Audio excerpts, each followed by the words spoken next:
கரூரில் வாகன ஓட்டிகளையும் பொதுமக்களையும் அச்சுறுத்தும் வகையில் பைக்கில் சாகசம் செய்த நபர் மீது கடும் நடவடிக்கை எடுக்க வேண்டும் என்று சமூக ஆர்வலர்கள் கோரிக்கை விடுத்துள்ளனர். வாகனம் ஓட்டிய நபர் மீது மது போதையில் இருந்ததாக கூறப்படுகிறது.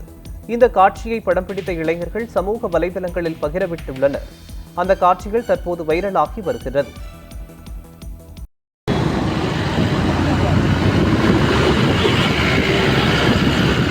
ஒரு புல் சரக்கு நீ எதுக்கும் ஸ்லோவாகவே போ சாமி. அடிச்சா பின்னாடி போகிற நமக்கு என்ன டேஞ்சரு.